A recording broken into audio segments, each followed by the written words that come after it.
3월 2일 주일 오전 예배를 하나님께 드리겠습니다. 다 같이 묵상 기도하시겠습니다.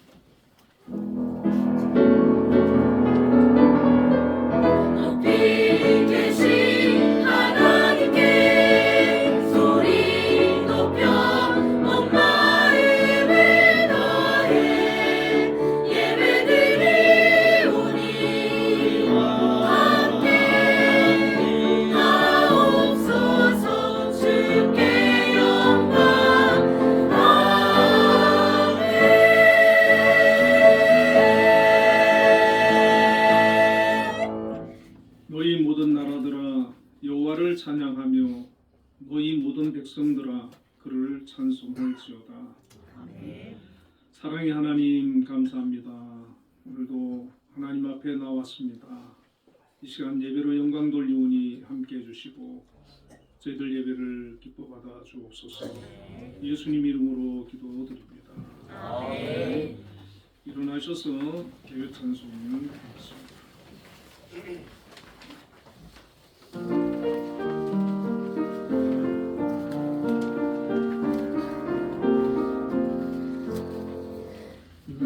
만물을 지으시고 여전히 다스리는 창조주 하나님을 우리는 믿습니다. 이 시간 함께 모여 우리를 원하시는 사랑의 예배합니다. 죄로 멀어진 우리를 위해 이 땅에 오신 어린 양 예수, 길과 진리 생명주를 통해 우리는 나아갑니다. 마음의 노래를 들으시는 주님, 두려움에서 지금 일어나 사랑으로 몰아하시는 우리의 약함을 잘아시는 주님, 늘 우리와 동행하시며 참 기쁨과 소망 주시는 주를 예배합니다.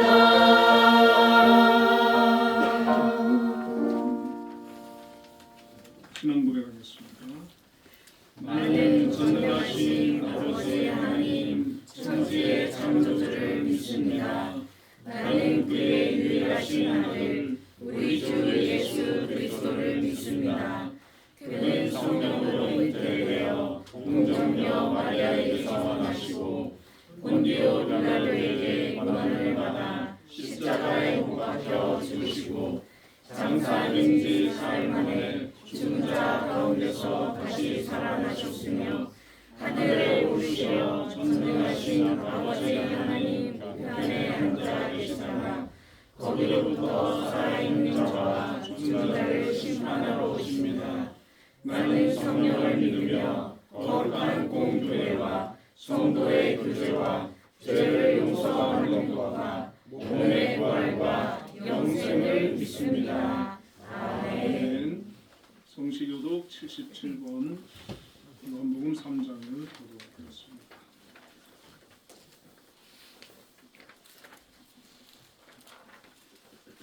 하나님이 세상을 이처럼 사랑하사 독생자를 주셨으니 이는 그를 믿는 자마다 멸망하지 않고 영생을 얻게 하려 하심이라.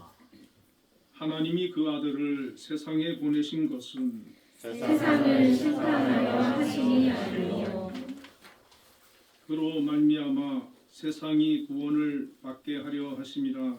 그를 믿는 자는 심판을 받지 아니하는 것이요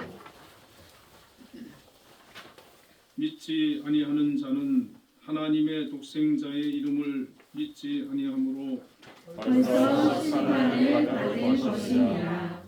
그 정죄는 이것이니 곧 빛이 세상에 왔으되 사람들이 자기의 행위가 악함으로 빛보다 어둠을 더 사랑한 것이니라. 악을 행하는 자마다 빛을 미워하여 빛으로 오지 아니하나니 이는 그 행위가 드러날까 함이요.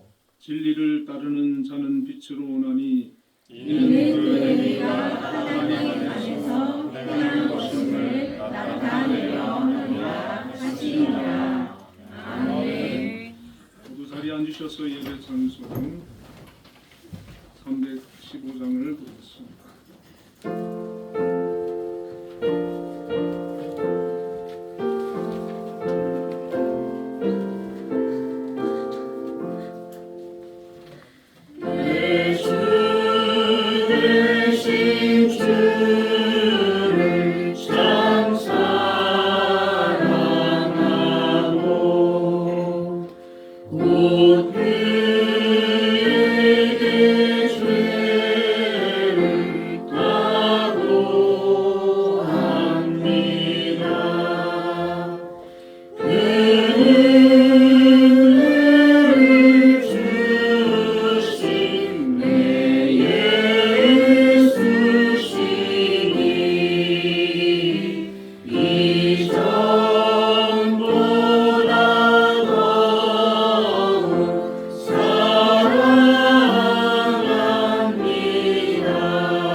예배기도 자유하게 주십시오.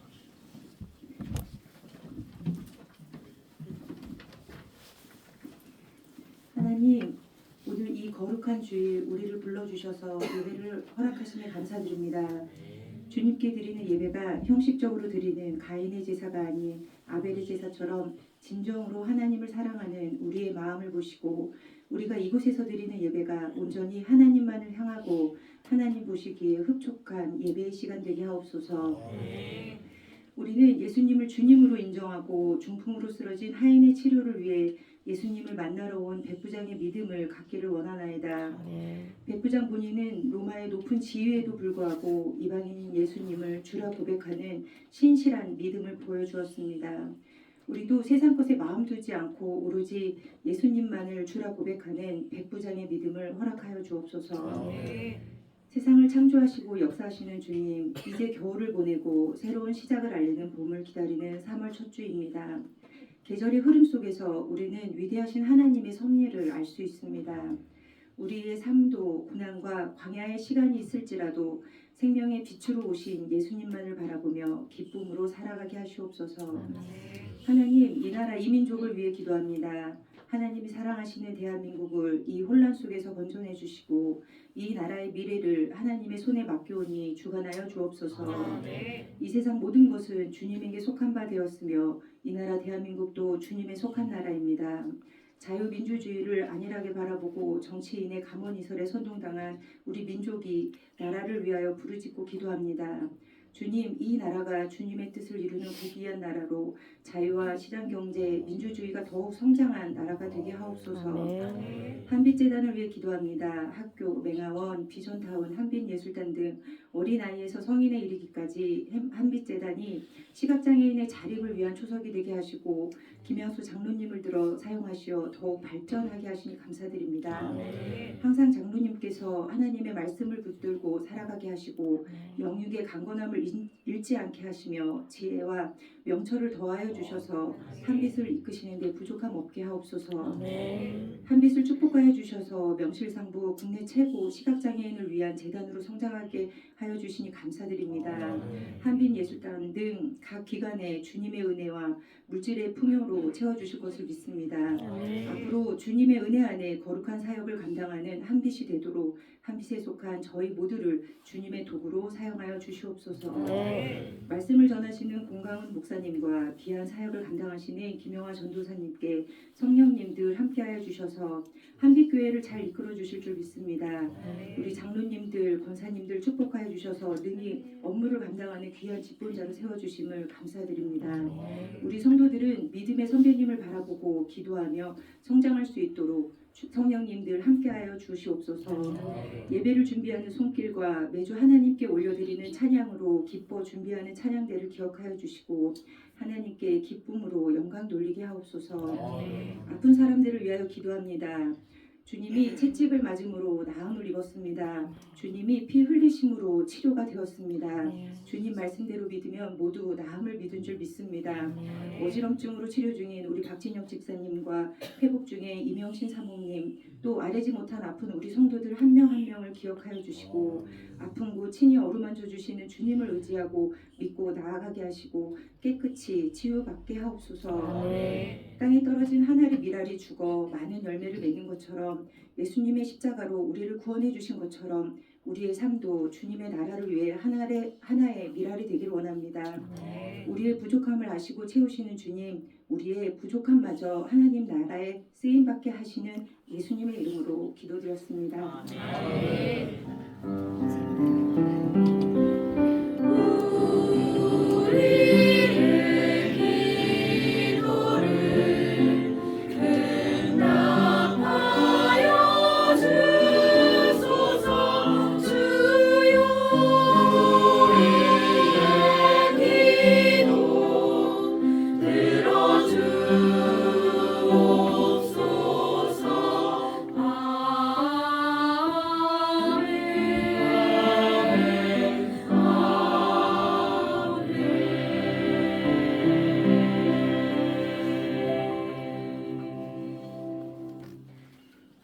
오늘 우리에게 주시는 하나님의 말씀 마태복음 3장 1절부터 6절까지 말씀입니다.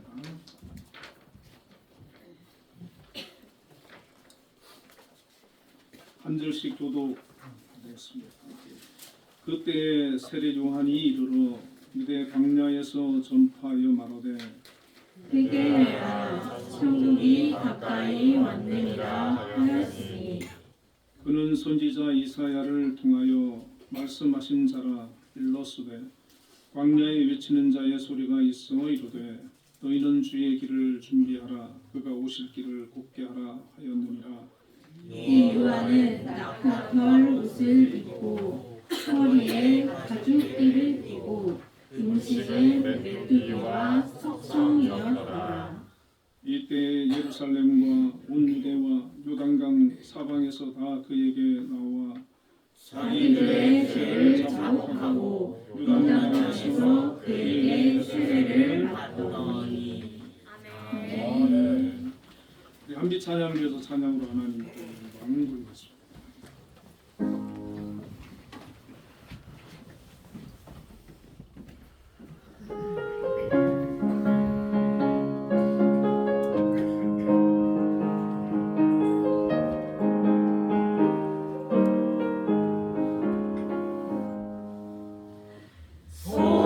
속죄하신 구세주를 내가 찬송하리라.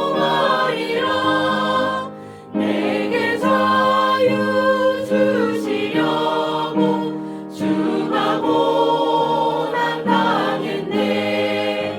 그 신사랑 찬양하리. 나의 죄 사하려고 십자가에 죽임 당한 나의 주 찬양하리. 내가 구원받은 증거 기뻐 전파하리라.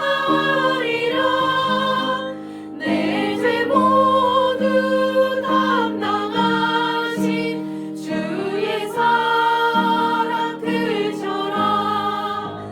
크신 사랑 찬양하리. 나의 죄 사하려고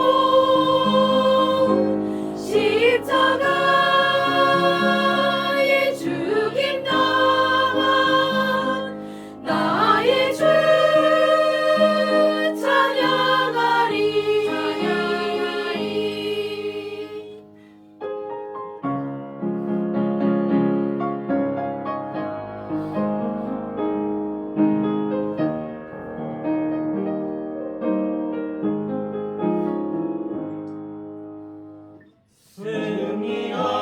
승리하신 구세주를 내가 찬송하리라. 죄와 죽음 지옥 권세 주가 모두 이겼네. 크신 사랑 찬양하리. 나의 죄 사하려고 십자가에 죽임 당한 나의 주 찬양하리. 고마우신 구세주를 내가 찬송하리라. 죽음에서 생명으로 나를 인도하셨네. 크신 사랑 찬양하리. 나의 죄 사하려고 십자가에 죽임 당한 나의 주 찬양하리.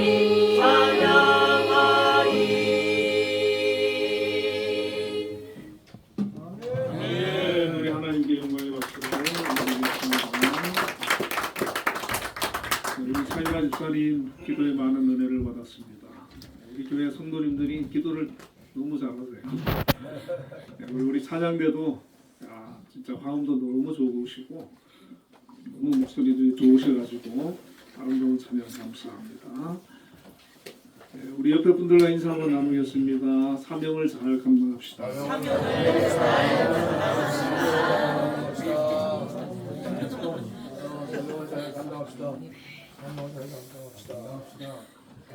예, 오늘 본문의 말씀을 가지고 예수님의 사람들 첫 번째 시간으로 세례자 요한에 대해서 생각을 해보려고 합니다.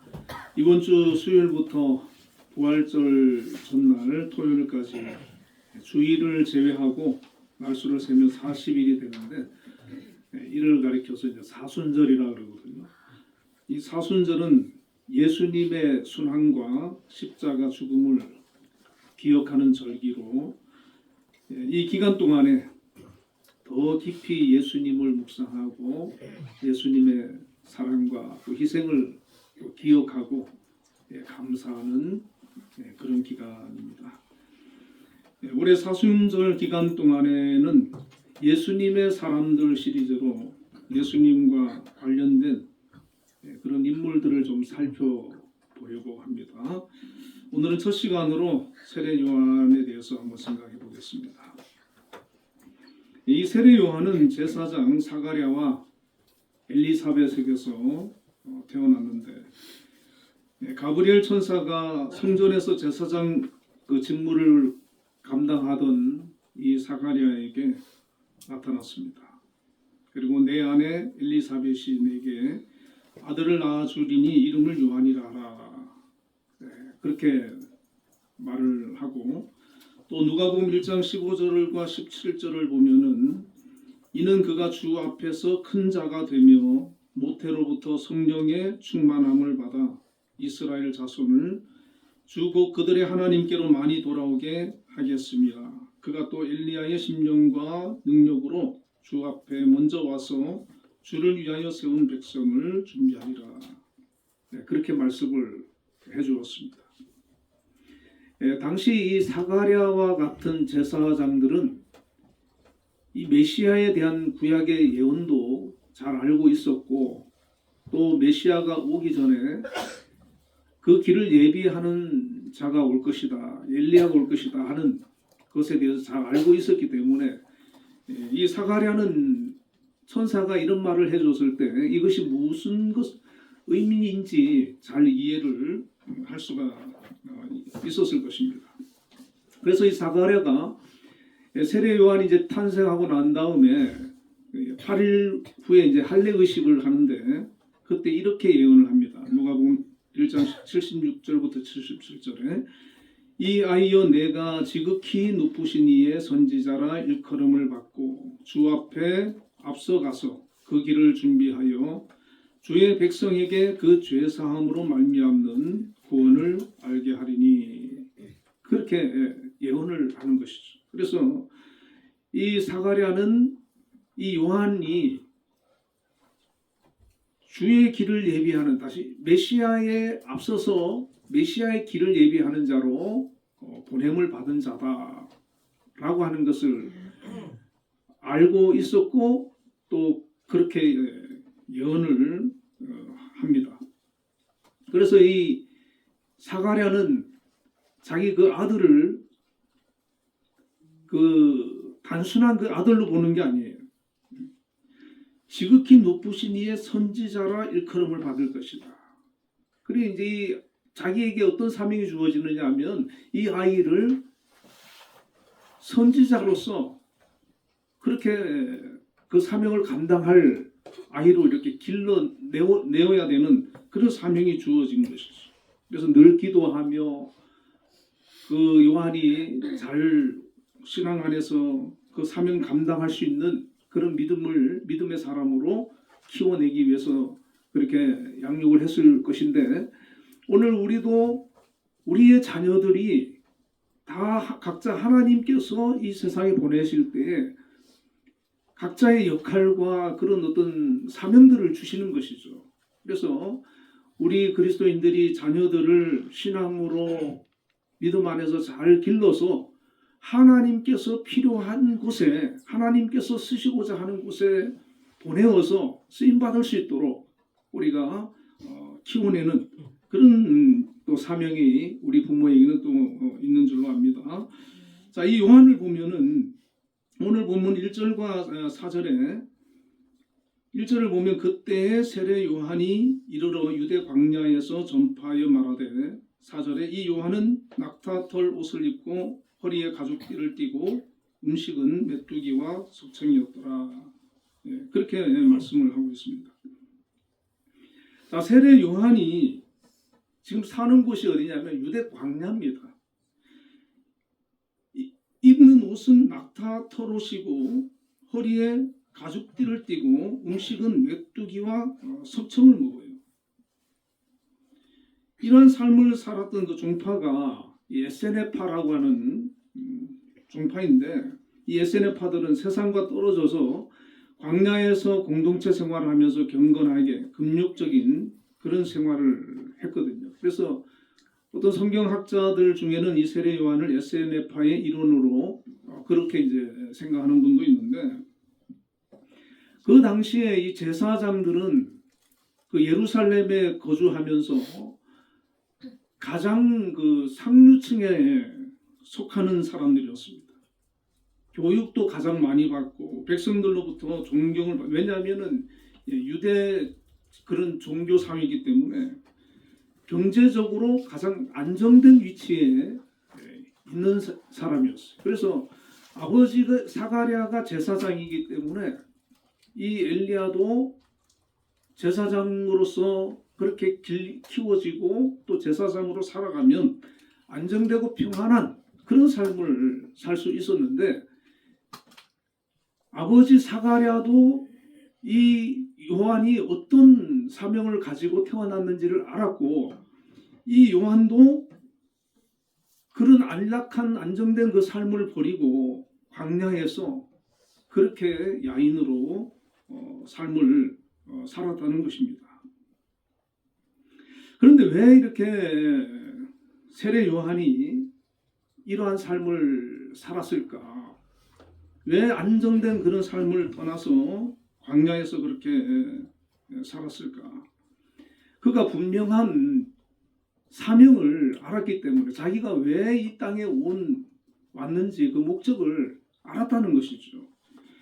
오늘날도 보면은 세상에서 부귀영화를 누리고 안락한 삶을 살던 사람들 중에 어떤 그 사명을 깨달아가지고 하나님으로부터 어떤 사명을 받아가지고 그 모든 것들을 내려놓고 그 사명 하나만을 위해서 자기의 삶을 헌신하고 사는 분들이 간혹 있거든요.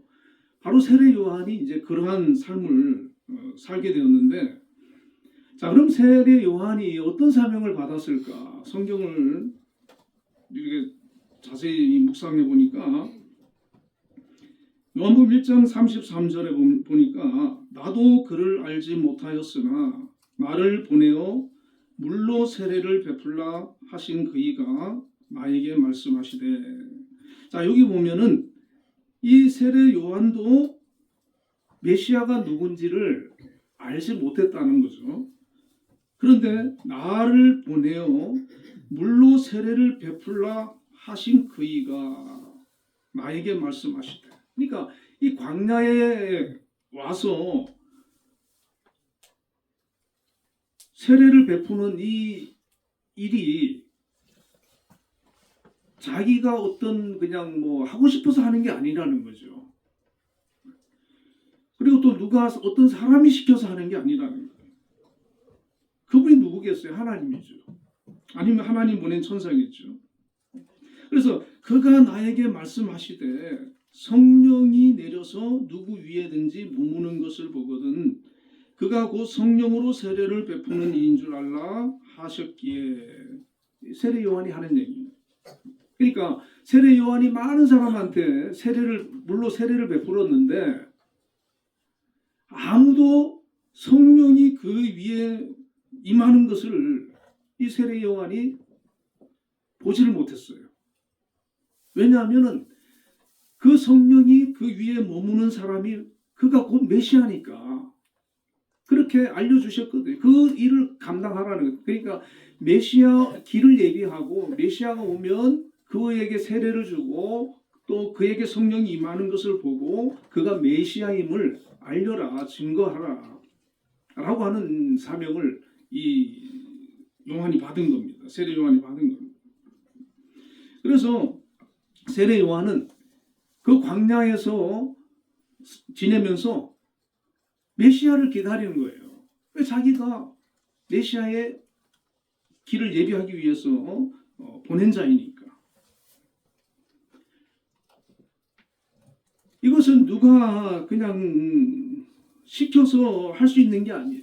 하나님께서 그에게 분명한 그런 사명을 주셨기 때문에 그 길이 고난의 길이고 힘든 길이고 자기의 많은 것들을 내려놓고 포기해야 되지만 그 사명을 감당하기 위해서 그는 호롤단신 광야의 길로 나갔던 겁니다. 그곳에서 거했고 메시아가 오기까지 기다리고 있었던 거죠.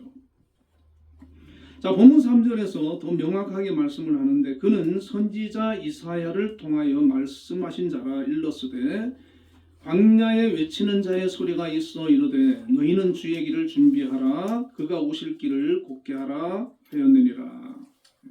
자, 이사야서에도 그 메시아가 오기 전에 주의 길을 예비하는 자에 대한 예언이 있는데 이사야 40장 3절이거든요. 외치는 자의 소리여 이르되 너희는 광야에서 여호와의 길을 예비하라 사막에서 우리 하나님의 대로를 평탄하게 하라. 이 말씀을 본문 3절에서 인용해가지고 얘기를 하고 있는데 바로 이 이사야 40장 3절의 메시아에 대한 예언이 메시아가 오기 전에 그 길을 예비할 자에 대한 예언인데 그 예언이 성취되었다라고 마태복음에서 말씀을 하고 있는 것이죠.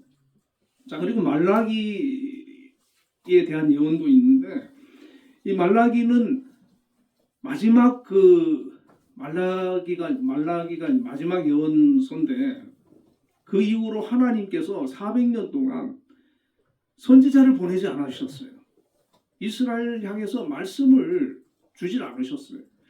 그리고 다시 등장한 선지자가 바로 이 세례 요한이거든요. 그래서 말라기의 마지막에 어떻게 예언을 하고 있느냐면 4장 5절에 보라 여호와의 크고 두려운 날이 이르기 전에 내가 선지자 엘리야를 보내리니 이렇게 이제 말씀을 예언하고 있거든요. 그러니까 메시아가 올 텐데 그때 선지자 엘리야를 보내가지고 메시아의 그 길을 예비하게 할 것이다 라고 하는 예언이죠. 그래서 이 유대인들은 메시아도 기다리지만은 메시아에 앞서서 엘리야가 오리라고 했기 때문에 엘리야가 누군가에 대한 궁금증도 있는 거죠.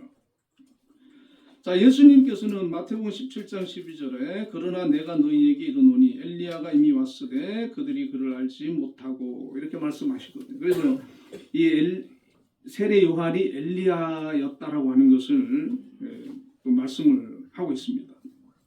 그리고 누가복음 또 1장 17절에 보면 그가 또 엘리야의 신령과 능력으로 주 앞에 먼저 왔다. 그렇게 이제 얘기를 하는 거거든요. 그래서 이 세례 요한이 바로 오리라고 한 엘리야로 와서 주의 길을 예비하는 자다. 자, 세례 요한은 자신을 이렇게 소개합니다. 요한복음 1장 23절에 이르되 나는 선지자 이사야의 말과 같이 주의 길을 곧게 하라고 광야에서 외치는 자의 소리로라. 이렇게 이제 자기 자신에 대해서 소개를 합니다. 그래서 이 세례 요한은 아버지 그 사가랴로부터 이런 그 사명에 대한 것들도 이제 얘기를 들었겠고 또 직접 하나님께서 그에게 그 광야로 가서 메시아의 길을 예비하라라고 하는 그런 말씀도 듣고 또 세례를 줄 때 성령이 임하는 그가 메시아다라고 하는 분명한 메시지를 받아서 가장 메시아를 기다리고 대망한 사람이 바로 이 요한인 거예요. 다른 사람도 다 기다렸지만은 이 세례 요한이 가장 메시아를 기다린 거예요. 자, 우리 하나님께서 우리에게 이 땅에 보내신 그 이유가 있는데 각자 사명과 역할이 있는 것이거든요. 우리들도 이 땅에서 이 세례 요한과 같이 하나님께서 나를 이곳에 왜 보내셨는가, 그것을 분명히 알아야 된다는 거죠. 세상 사람들은 거기에 대한 인식이 없어요. 그냥 잘 먹고 잘 살고 뭐 행복하고 거기에 그냥 세상적인 것에만 다 이렇게 마음이 있지. 그러나 우리가 신앙으로 영적으로 조금 더 믿음의 세계로 우리가 들어가서 생각해 보면 하나님께서 나를 왜 이곳에 보내셨는지, 나를 왜 이곳에서 일하게 하시는지, 내가 왜 이 가정에 하나님께서 나를 보내셨는지 우리가 깨달을 수가 있고, 그곳에서 정말 그리스도의 마음으로 우리에게 주신 그 사명을 잘 감당함으로써 하나님 앞에 기쁨이 됐고 또 우리에게 영광이 될 줄로 믿습니다. 아멘. 자, 두 번째 보면은 세례 요한은 광야에서 예수님을 만날 때까지 하나님 나라를 전파하면서 백성들의 회개를 촉구하고 또 회개한 백성들에게 세례를 주는 그런 그 사역을 감당을 했습니다.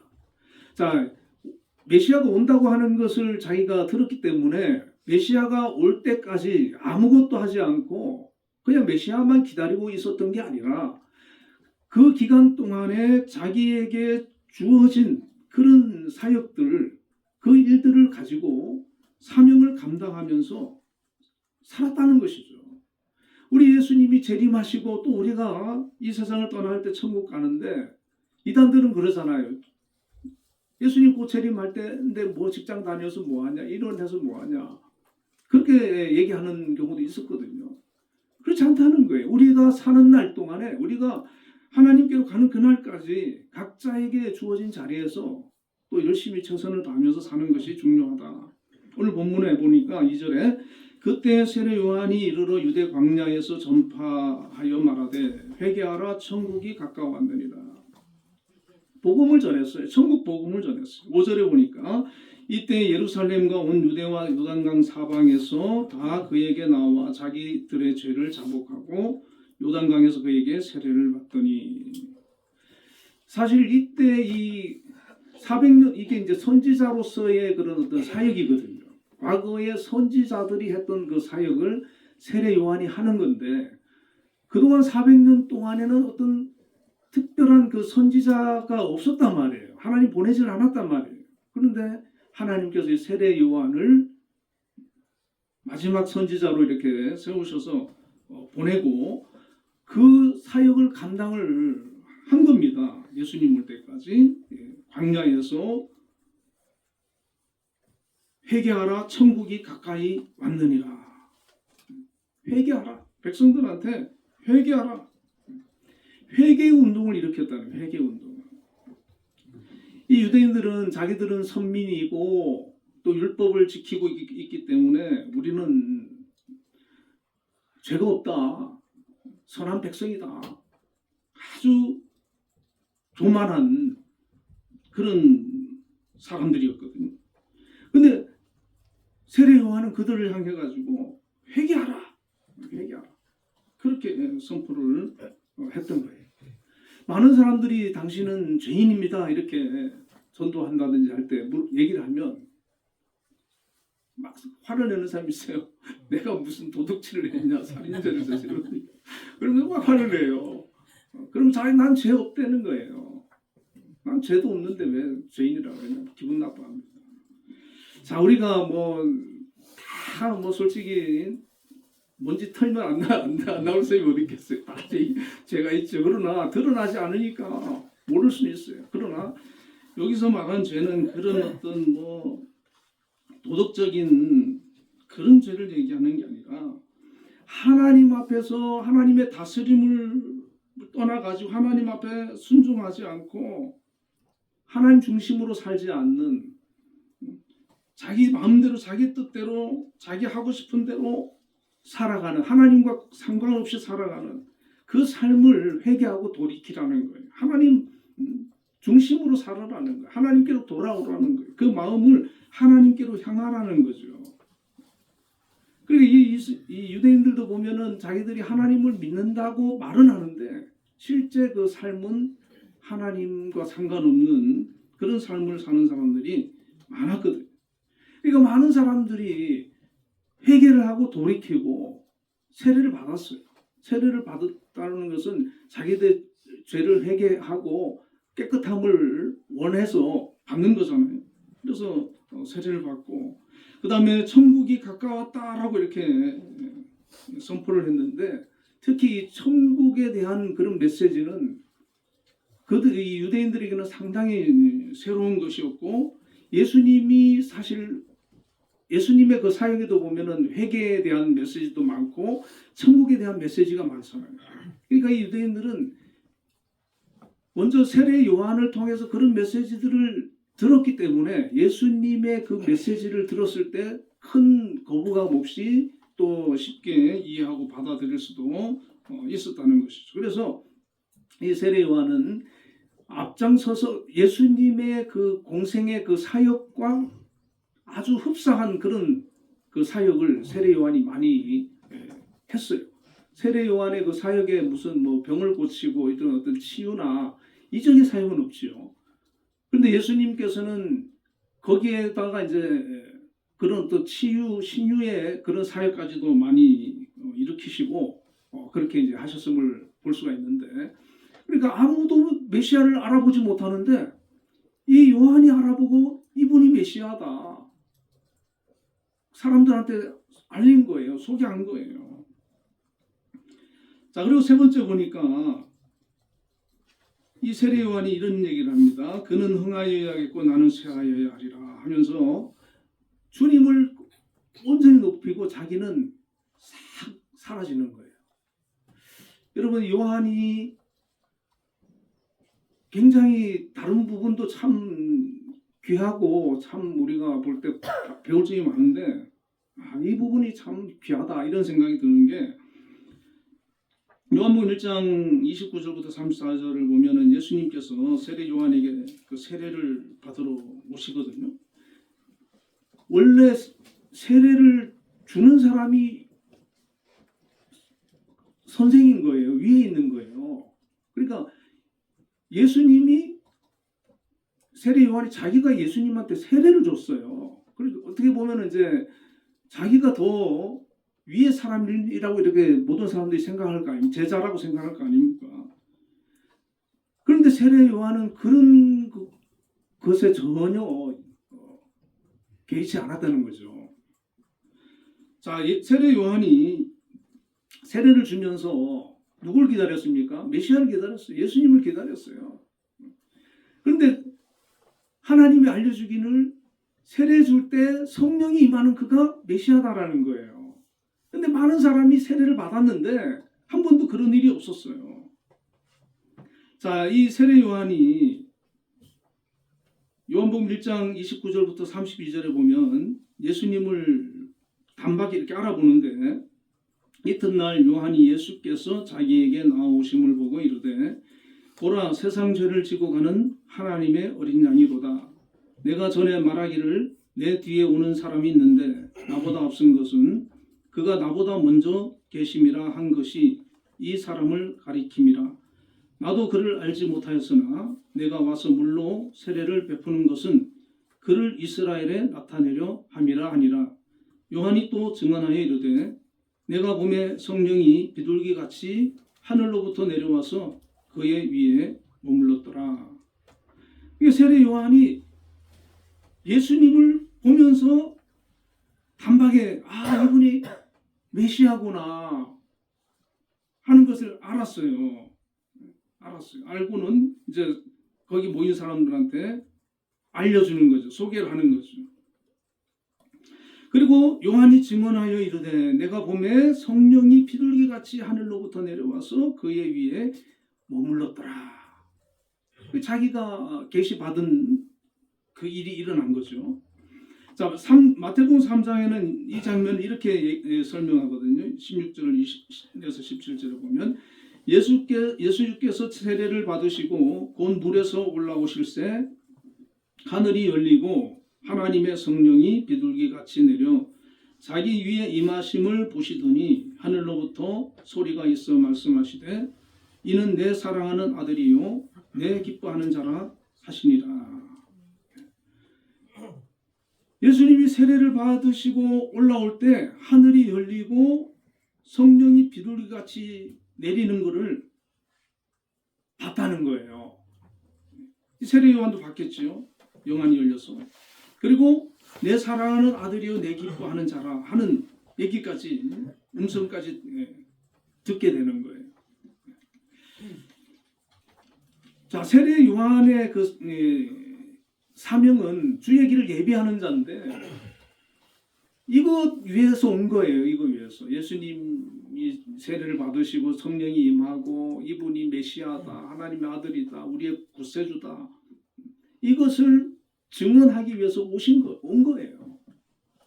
그 사명을 이루기까지 그는 묵묵히 주님이 원하시는 그 길을 순종하면서 간 겁니다. 그리고 그때가 되었을 때 증거를 하고 증언을 했어요. 예수님이 그러고 나서 광야에서 40일 금식하고 마귀에게 시험 받으시고 제자들을 부르시고 그리고 이제 예수님도 그 사역 공생의 사역을 시작하시기 위해 가지고 이제 요단강으로 오셨거든요. 근데 요단강으로 왔는데 이제 이때까지도 이제 세례 요한이 그 사역을 하고 있었어요. 사역을 하고 있었는데 요한복음 3장 22절부터 보면 예수님이 제자들과 함께 사람들한테 말씀을 전하고 그 다음에 세례 베푸는 것들을 세례 요한의 제자들이 봤습니다. 세례 요한의 제자들이 봤는데, 자, 이 세례 요한의 제자들이 보고는 요한한테 와가지고 이렇게 얘기를 합니다. 요한복음 3장 26절을 보면 그들이 요한에게 가서 이르되 랍비여 선생님과 함께 요단강 저편에 있더니 곧 선생님이 증언하시던 이가 세례를 베풀매 사람이 다 그에게로 가더이다. 이렇게 말을 하는 거예요. 자, 세례 요한의 제자들이 지금 무슨 마음으로 이렇게 얘기를 하는 거겠습니까? 지금 이 세례 요한의 제자들은 지금 굉장히 지금 마음이 불편한 거예요. 마음이 상해 있는 거예요. 그래서 보면은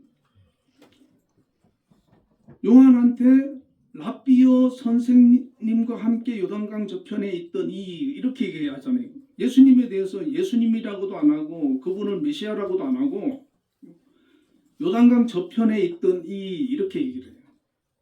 곧 선생님이 증언하시던 이가 아주 낮춰 부르는 거죠. 세례를 베풀매 사람이 다 그에게로 가더이다. 그전에는 세례 요한밖에 없었어요. 선지자가. 그래서 세례 요한에게 모든 사람들이 와서 말씀을 듣고 회개를 하고 세례를 받고 그중에 많은 상당수의 사람들은 세례 요한의 제자가 되어서 세례 요한을 따랐어요. 그런데 예수님이 나타나셔가지고 이제는 예수님께서 말씀을 전하고 사역을 시작하고 세례를 주고 하는데 사람들이 이제는 세례 요한에게 오지 않고 예수님에게로 간다는 거예요. 예수님에게로. 그래서 이 세례 요한의 제자들이 지금 와서 그렇게 얘기하는 거죠. 지금. 자, 이럴 때 우리가 살면서 그런 경험이 있지 않습니까? 우리 살다 보면 누군가 딱 나타났는데 직장에서나 어디 모임에서 이렇게 딱 나타나가지고 갑자기 그냥 인기가 높아지고 막 그냥 승승장구하고 그러면은 시기심, 질투심 생기잖아요. 뭔가 불편하잖아요. 나보다 더 사람들이 막 좋아하고 인정하고 따르고 막 아마 연예인들이 그런 스트레스가 굉장히 많을 것 같아요. 갑자기 막 자기는 스타들이 어느 날 추락해갖고 인기가 그냥 딱 땅에 떨어지고 새로운 스타가 나타나서 막 그냥 인기를 얻고 이럴 때 자기 한참 까마득한 후배가 막 떠가지고 그러면은 아마 굉장히 불편할 수 있을 것 같아요. 자, 여기에서 우리가 이 세례 요한이 분명한 그런 자기의 사명이 무엇인지를 몰랐다면은, 보통 인간 같았으면 자기가 열심히 하고 자기가 인정받고 성공하기 위해 가지고 하다 보니까 막 사람들로부터 인정을 받고 인기가 높아지고 막 그랬다면은 사울 왕처럼 분명히 거기에서 잘못된 선택을 했을 거예요. 예수님을 비난하고 예수님을 공격하고 예수님을 막 대적하고 그러면은 그 길을 예비하기 위해서 온 게 아니잖아요. 그거는 세례 요한으로서의 그 역할을 감당이 안 되는 거잖아요. 근데 이 세례 요한은 흔들리지 않는 거예요. 그런 상황에서 이렇게 대답을 하거든요. 27절 28절을 보니까 요한이 대답하여 이르되 만일 하늘에서 주신 바 아니면 사람이 아무것도 받을 수 없느니라. 내가 말한 바 나는 그리스도가 아니요. 분명하게 얘기를 안 해요. 나는 그리스도 아니다. 그의 앞에 보내심을 받은 자라고 한 것을 증언할 자는 너희니라. 하늘에서 하나님이 주시지 않으면 사람이 아무것도 받을 수 없다는 거예요. 지금 자기가 이만큼 사명을 감당하고 사람들로부터 이렇게 인정을 받고 그 사역을 감당할 수 있었던 건 이거는 내 능력을 한 게 아니라는 거죠. 하나님이 그 힘을 주셨다는 겁니다. 감당할 수 있도록 해주셨고, 그리고 나는 그리스도와 같은 그런 사역은 했지만 나는 그리스도가 아니라는 거예요. 그리고 그의 앞에 보내심을 받은 자인데 내가 그리스도 앞에 보내심을 받은 자라고 증언할 자는 너희다는 거예요. 너희가 저분이 그리스도고 메시아인데 저분한테 어떤 시기와 질투심을 가지고 막 그렇게 하는 게 아니고 오히려 그분이 메시아라는 것을 증언해주고 우리 선생님은 그분 앞에 보냄을 받은 자라고 하는 것을 너희들이 가서 전해야 된다 라고 얘기를 해주는 거예요. 자, 정말 우리가 참된 그런 믿음으로 이런 어떤 그리스도인으로서 이런 지도자는 바로 요한과 같아야 되는 거죠. 같이 그 제자들은 잘 모를 수 있잖아요. 요한은 자기가 그런 계시를 받았지만 제자들은 받지를 않았으니까 그냥 본능적으로 시기심과 질투심이 날 수 있잖아요.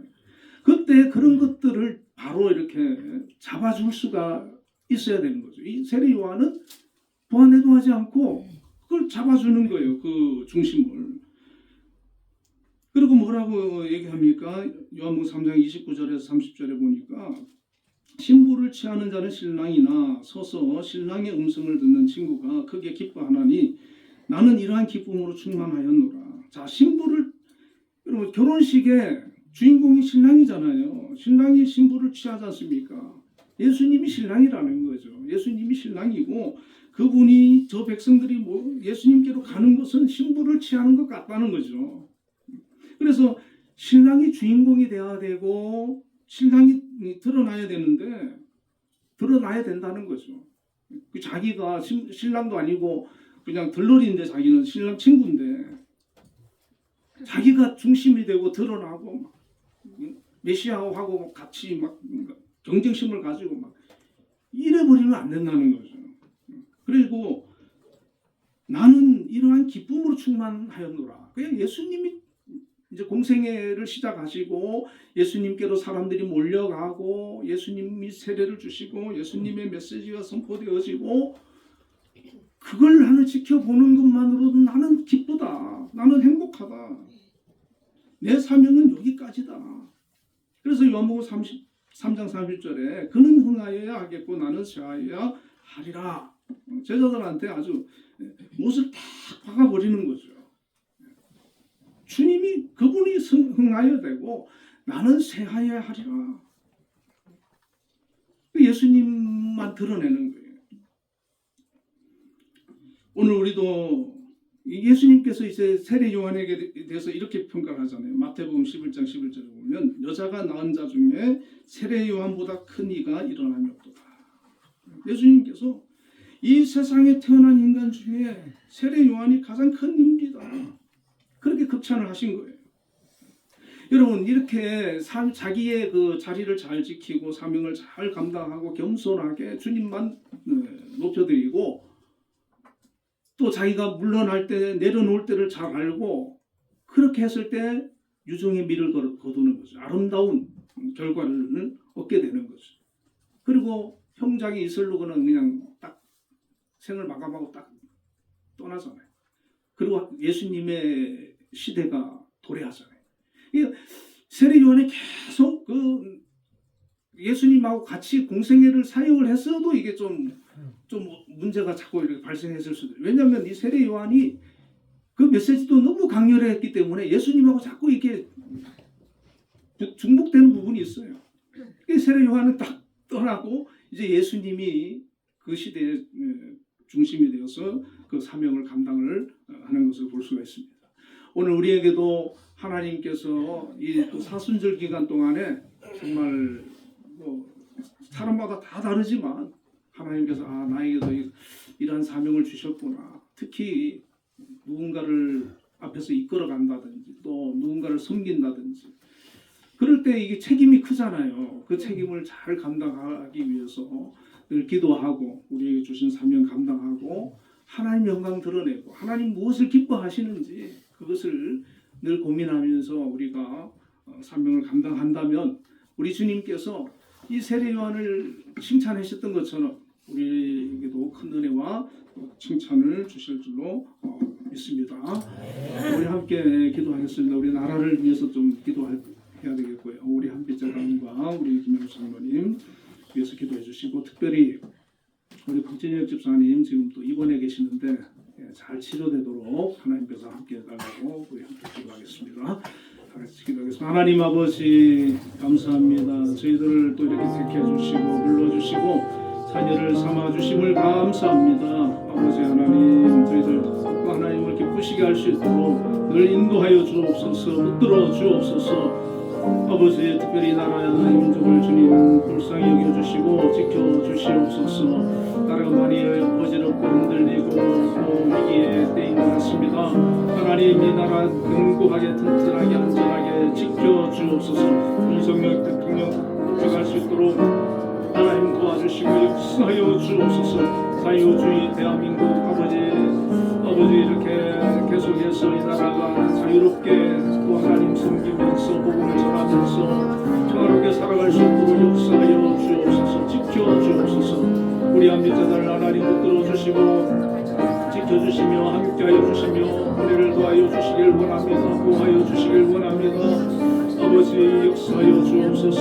이제 또 새학기가 시작되는데 어려움없게 하여 주시고 또 하나님 좀 어려움이 있다 할지라도 잘 이기고 해결하고 극복할 수 있도록 역사하여 주옵소서. 우리 아버지를 이끌어하신 우리 김영 장로님 하나님 영육간에 늘 강건함으로 붙들어 주시고 세워 주옵소서. 지켜 주옵소서. 주신 사명 잘 감당할 수 있도록 능력을 허락하여 주옵소서. 거룩하신 아버지 하나님 우리 박진영 집사님 입원 중에 있습니다. 하나님 함께해 주옵소서. 주의 능력으로 만져주시고 치료하여 주옵소서. 어지러움 증이 사라지게 하여 주옵소서. 깨끗하게 치료되고 속히 회복되어져서 건강을 회복하고 일상으로 돌아올 수 있도록 역사하여 주옵소서. 아버지 만져주시고 치료하여 주옵소서. 예수님 이름으로 기도드립니다. 우리 325장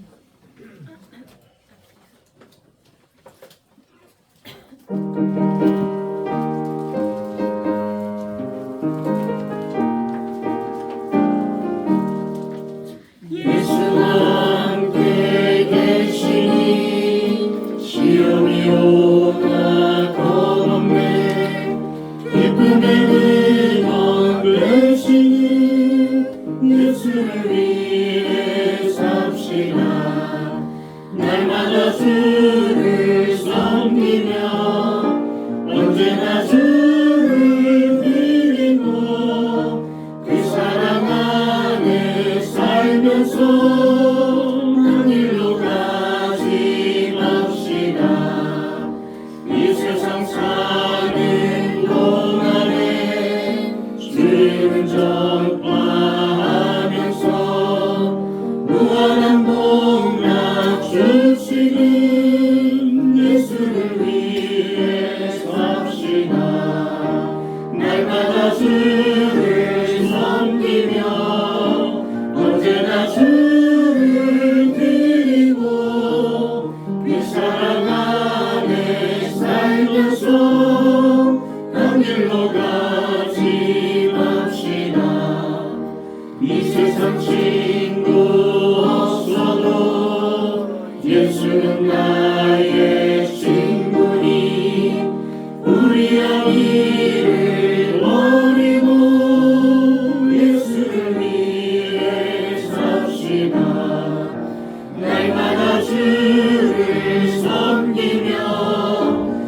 언제나 주를 드리고 그 사랑 안에 살면서 난 길로 가지 맙시다. 주께서 심판하실 때 잘했다 칭찬하리니 이런 삶을 받도록 예수를 위해 삽시다. 날마다 주를 섬기며 언제나 주를 드리고 그 사랑 안에 살면서 난 길로 가지 맙시다. 기도하겠습니다. 사랑의 하나님 감사합니다. 오늘도 저희들을 하나님 앞에 예배 자리로 불러주시고 하나님께 예배로 영광 돌릴 수 있도록 인도하여 주심을 감사합니다. 저희들의 예배와 저희들의 삶이 하나님께 기쁨이 되고 또 하나님께서 함께 하시는 그런 귀한 우리 한빛교회 성도님들 다 되도록 역사하여 주옵소서. 아버지 하나님, 또 귀한 예물을 정성을 다하여 준비하여 드렸습니다. 하나님 드린 모든 손길들을 기억하여 주시고 그들의 삶에 은혜와 복을 허락하여 주시옵소서. 특별히 또 귀한 아버지 11조를 드렸습니다. 일할 수 있는 직장과 일터와 사업장을 주심을 감사합니다.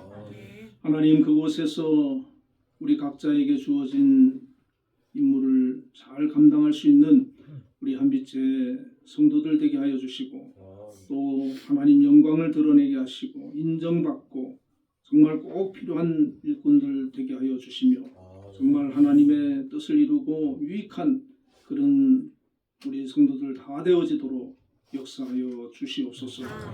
아버지, 특별히 우리 한빛재단을 주님의 은혜 가운데 오늘까지 함께 해주시고 은혜 가운데 인도해 주심을 감사합니다. 아버지, 앞으로도 하나님의 사랑과 은혜가 각 기관마다 풍성하기를 원합니다. 하나님의 역사와 도우심이 충만하기를 원합니다. 무엇보다 어려운 일을 만나지 않도록 하나님 지켜주옵소서.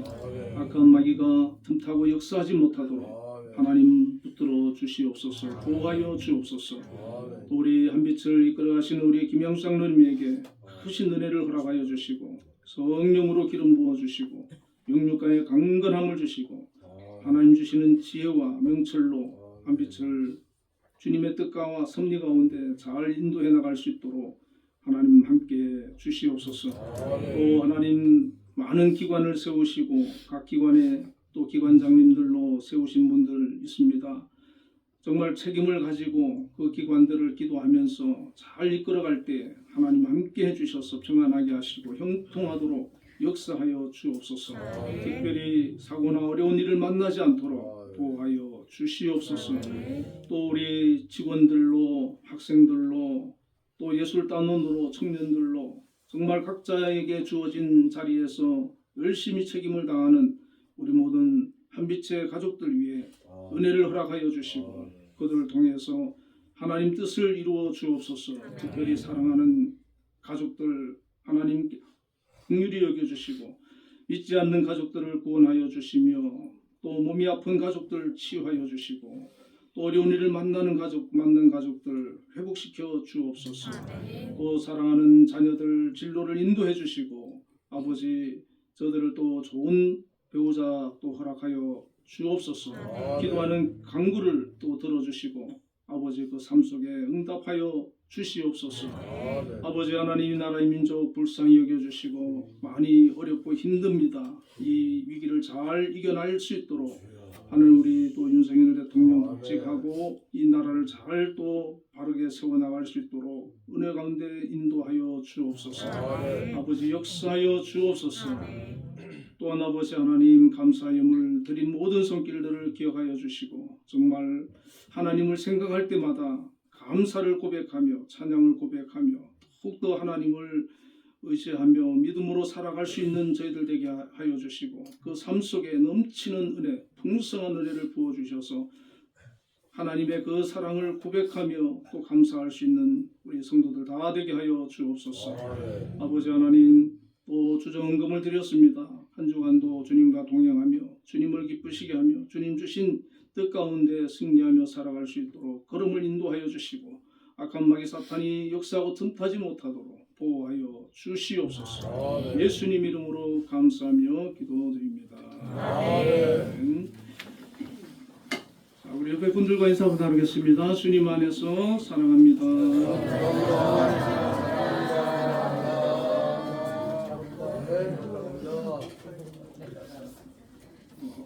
3월 30일 주일날 오후 3시에 우리 정수균 이제 피택 장로님이 안수를 받으시고 이제 그 안수 예배 드리겠습니다. 그리고 우리 또 전만 장로님은 몇 년 하셨죠? 장로 10년. 예, 우리 장로님 또 한 10년 또 은퇴 이 나이가 70 목사님도 그렇고 장로님도 그렇고 70에 은퇴하도록 이렇게 돼 있어요. 그래가지고 60 초반 같은데 뭐 더 건강상으로는 얼마든지 더 하셔도 되는데 예, 법이 그렇다 보니까 은퇴를 이번에 하시게 되었습니다. 법적으로만 은퇴고요. 실질적 은퇴 아닙니다. 우리 교회 저기 그렇죠. 당에도 참석하시고 다 하시고 그래도 되니까 너무 이렇게 참 우리 장로님들 너무 좋으시고 우리 안수 집사님, 권사님들, 집사님들, 우리 청년들 또 우리 신동훈 목사님 너무 참 훌륭하시고 감사하세요. 다들 너무 좋으셔가지고 좀 감사합니다. 또 우리 점사님 웃고 계시는데 점사님 최고입니다. 감사드리고 자, 우리 자리에 일어나셔서 620장 목사님은 재직회가 있잖아요. 네, 재직회 있습니다. 예배 마치고요.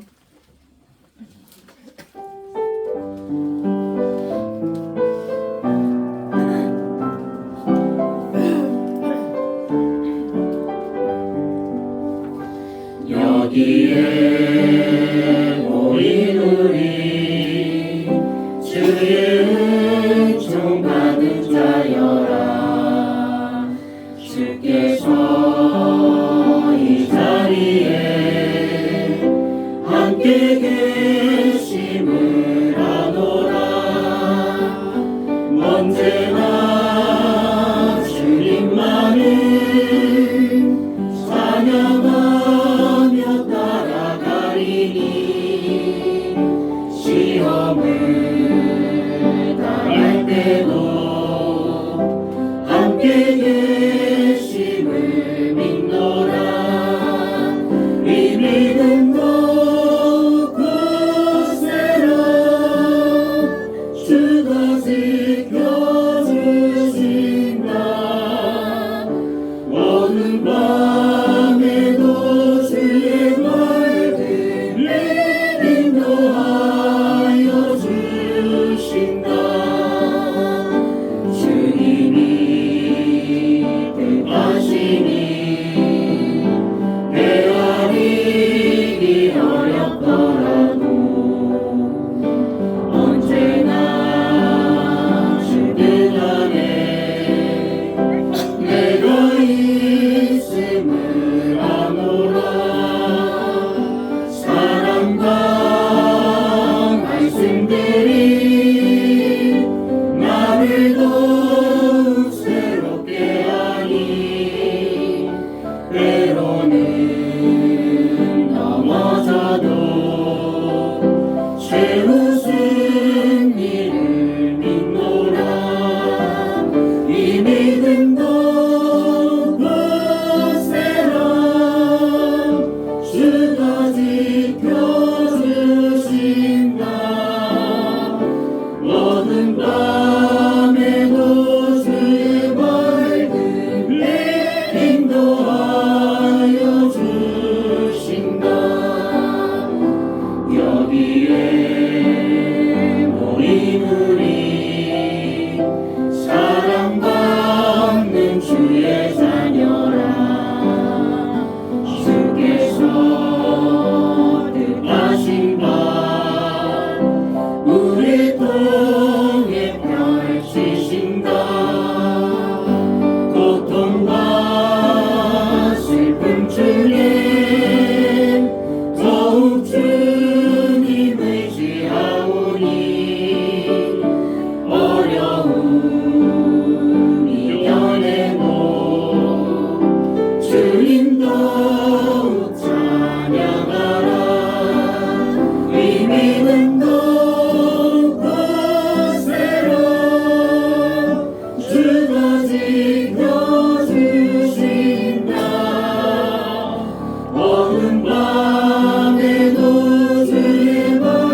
극진하신 사랑과 성령님의 감동감화 교통 역사하심이 우리 한빛교회 모든 성도님들과 가정과 우리 한빛재단과 이 나라 이 민족 위에 지금부터 영원까지 함께 계시기를 축원하옵나이다.